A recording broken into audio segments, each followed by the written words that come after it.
Thank you, ladies and gentlemen. I think you got a little glimpse of why Lynn and I are rather proud of our boy. And we certainly are. So I'm proud to be here in this amazing place. I want to thank, before I forget, because I'm going to forget names, the people who put all this together: Dan Faber, Patrick McEnroe, Katerina Adams, who was such a great leader of the USTA for so many years, and Kim Clijsters, of course, and the person behind the scenes who makes it all work, Anne-Marie McLaughlin, without whom we would not be here. I want to say how glad I am that some members of my family are here. My two nieces, Claire Schultz and Elizabeth Campbell. Elizabeth's managed to get here from the West Coast yesterday, which is quite a feat. Of course, I wish my mum and dad were here, but they helped me. And my mother, I think, gave me the confidence to have self-confidence by saying I was wonderful all the time. You know, I'm not sure I believed it, but it was certainly part of the reason why I was able to start a career very young, at 17 and a half. And I'm sure all parents realize how important it is to tell their offspring they are wonderful, whether they always think it or not. And my sister Margot, who died a little while ago, she helped bring me up. And I wish she was here too. But I also want to mention Patricia Turner, Professor Turner, which leads me into Arthur Ashe for the simple reason that she has led the UCLA Arthur Ashe Foundation legacy for many years. She's now retiring from that post, but I'm so glad she made it here. Where is she? There we go. There's Patricia Turner, who has two great assistants, and they do great work.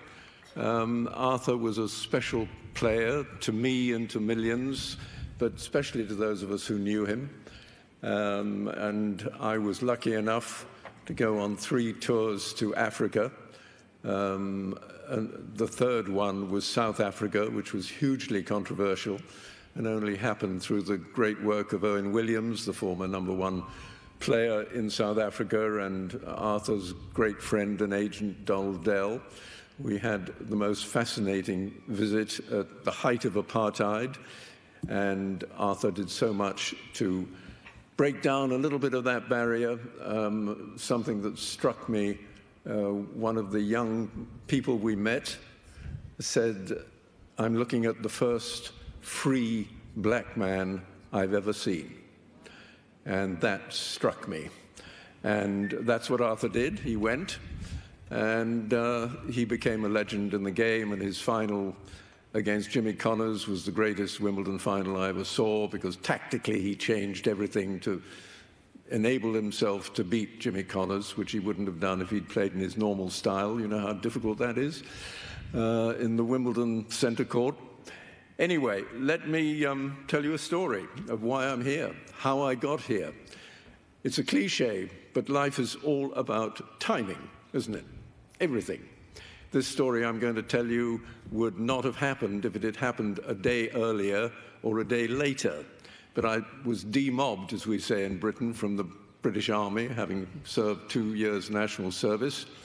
And my previous employer, Reg Hayter, who started me off in life professionally, had got me a job on the London Evening Standard, and I was to be the rugby and rowing correspondent.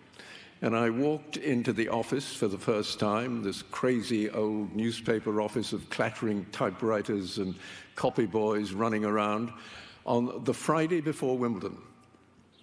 And amidst the chaos in the corner was a grey-haired, bespectacled, erect figure of the editor of the newspaper. And he was called Charles Wintour. You might not have heard of him, but I suspect many of you have heard of his daughter, who is Anna Wintour. And he was in deep conversation with the sports editor because they were in a panic. They had to find someone to write Althea Gibson's copy on the Monday at Wimbledon. She'd done it the year before with another member of the staff who couldn't do it, and they had 48 hours to find someone. And as I walked in, Charles Wintour turned towards me and said to the sports editor, "You've got this young man joining you today. Give him to Althea." That changed my life. You would never see me here if he had not said those words, because I would have been covering Henley, which is rowing, or crew. Do you call it crew in America? And instead, I found myself on Monday, never having covered tennis before, on the centre court at Wimbledon in the press box with this magnificent champion at my side. And it was a privilege to work with Althea Gibson, needless to say. The next 3 years with Jaroslav Drobny, who was one of the great Wimbledon champions. And that's how I got into writing about tennis. And there were all sorts of people who helped me through that long path, which has been so rewarding. Certainly Jack Kramer was one of them. I don't know why there's no stadium in America named after Jack Kramer. Certainly in California, they ought to be ashamed of themselves. He was a godfather of professional tennis. He kept the whole profession alive in the dark days before open tennis. And Jack was terrific to work for. When I joined the ATP, he was my boss for a few years. And he was one of the people who helped me along the way. Yesterday, I was sitting watching the matches, and I was thrilled to see a plaque to Ted Tinling, who was so much more than a tennis designer, although he was the best ever in tennis. He was 6'7" of wit and intelligence and a unique personality, as I'm sure that those who wore his dresses will confirm. Yes, Tracy, Martina, Chris, Rosie, they all wore these dresses, which were just very special, because Ted Tinling was totally special. A huge personality in the game. And I'm going to stick my neck out now. I don't know who is going to run the women's tournament here next year, but it's great that the women are coming to the International Tennis Hall of Fame. And I hope that Ted Tinling's name is attached to the tournament in some way, if I may dare suggest that, because no one deserves to be associated with women's tennis more than Ted Tinling.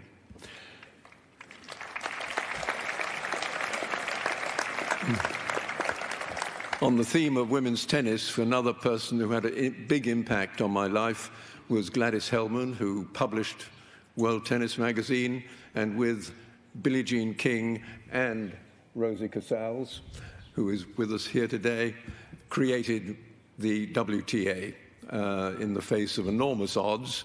And certainly Gladys had a great influence on my career as well, because she asked me to write for World Tennis.